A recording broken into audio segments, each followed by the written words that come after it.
Well, good morning, Interbet fans, and welcome to the preview for Turffontein. We're on the Standside track, Saturday, the 4th of December. Let's get that out the way. 26 pentrometer, so we're good to soft today, and that could help some of those older horses' little infirmities. 4 meters false rail at the 700 meter mark, 10 race program. We kick off at 11.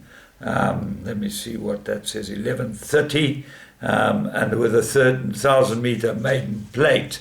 Get this throat of mine sorted out.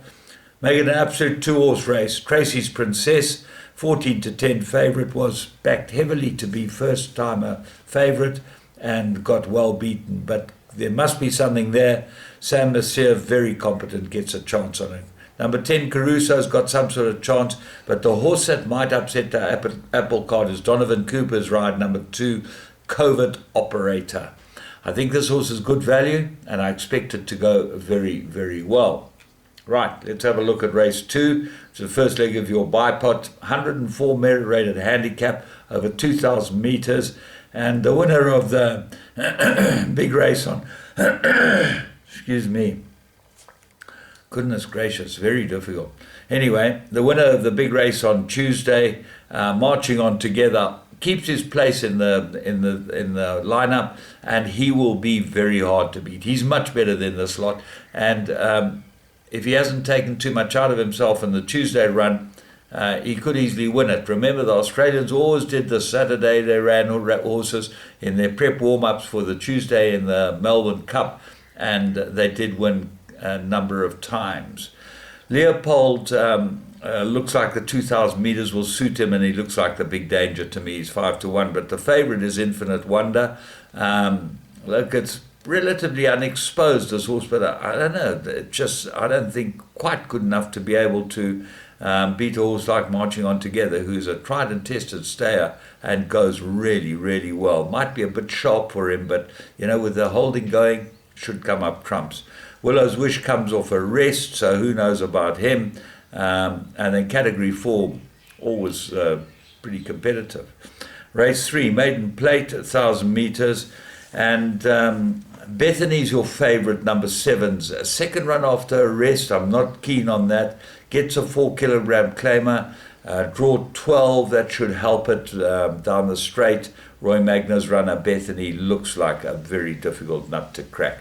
So what else is there? Dancing Dora, Muzieni ride for Fani Broncos, number 9. And then 1 and 2, Red Hot, Ashley Fortune's runner, and 2, Young Jackie. It looks like a big improver. So that goes into everything. That's first leg of the PA. Then we go to the Pick 6, first leg of the Pick 6, number race 4 is a maiden plate, 1,600 metres, and I'm going strongly with Wild Eye. I think he's the right horse, and I think he's a decent price, this horse. I expect him to go well. Flashy Apache, third run after a rest, lot to like about him, gets a 4-kilogram claimer, that could help him. And Indus Knight, Warren Kennedy for Paul Peter, well, I'm not sure any of them can beat Wild Eye. Crown Plaza, Precious Metal, and Takagari all got chances. Race 5, Maiden Plate, fillies and mares, they go 1,600 metres, and I make an absolute two-corner contest. 5, Corante, Mike the Cox runner, Warren Kennedy gets the blinkers and should be able to win it. It is odds on. But you don't know how good Sunbird is. I mean, it ran a fantastic race, ran on extremely well. Muzzy rides it off draw 3 for the Robbie Sage stable. That looks like they've properly prepped it, and it's got a very good pedigree. So I expect Sunbird to be a big danger. Race 6, Maiden Plate, fillies and mares at 2,000 metres with a scratching of Tulatar. I think it's an absolute two-horse race. 2 Stunning Kitten, 3 Arizona Lady. They'll fight it out. They're top of the betting boards. There's nothing good enough to be able to beat them. Let's stick with those 2. Race 7, 2,000 metre, merit rated 72, and I made this a 3-corner contest. Brenda's Caden Brewer gets a ride on Grimaldi, 4 kilograms off its back. It's a front runner, and this should suit it. He's a dynasty, stays well. His form's good, and I really think he'd be able to win a race like this. Has come off a bit of a break. That is of concern. And, Paul Peter normally puts on the stable rider anyway. He's got Grimaldi with Caden Brewer has only got 58 to carry.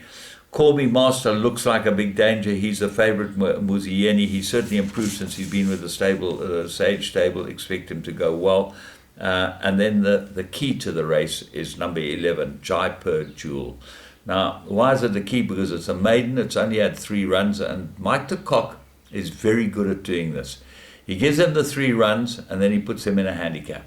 And they're coming off a bottom weight because they get a merit rating from the handicapper. He's put the 1.5 kilo on this horse's back. Claimer could easily be the right horse with 50.5 kilos. Mad About Fashion, Cool Bicol look like improvers, and Ideal Wolf I think will need a run or 2. Race 8, merit rated handicap, and they go 2,000 meters, and I think this is a very difficult race. FS Squadron would be my first choice. He's 8-1, 1 from 2 course and distance. This looks like a huge price, and to me, very good each way bet. Twin Turbo won last time. Now, what's interesting about Twin Turbo, number 4, he got a 2-point penalty, 1 kilo penalty for winning. He now gets Caden Brewer, the 4 kilogram claimer. But the horse he beat, Jan Carlos, now this is wrong. In my opinion, the handicapper should be brought to task. The one Carlos got a 3-point penalty, so he got 1.5 kilo, he got beaten. Okay, so he got much smaller percentage of the stake check. Twin Turbo gets a kilo, and one Carlos who Twin Turbo beat gets 1.5 kilos. That's absolutely senseless and really counterproductive to trying to get people to keep horses in racing. A horse must get a penalty for winning, and this nonsense about giving horses 2 and 3 points for running second is rubbish, because you see them horses get beaten a head or neck, and suddenly the second horse gets a penalty. That doesn't make any sense. A Platinum Sky got very good form, will come into the race, and Race Hallelujah won well last time out, beat one Carlos and one Carlos medium on 1 kilo better terms. So it's tough, this race. A horse like Supreme Dance, ahead of the speed rating, he got to be an improver. I think he'll go well here. Have a Go Joe, 3rd run. Oyster King really likes Danielson, 1 from 1, go well. Race 9, this is a divided fillies and mares, and they go as 1,600 meters. I'm going with Bureau de la Jeanne to make it a 4-timer. Looks like really, but it got a big penalty for winning last time, 8 points. So what can beat it? A number of horses. Just Fabulous is the second favorite. Ignore its last start, looks like an improver. St. John Gray got a couple of nice runners in here. I like Ululate. I think this will run well too from 4 course and distance. And Hedgewig from the Roy Magna stable gets Warren Kennedy. Looks like it might improve over the distance. But Paul Matchett's Only the Brave is a class in the race.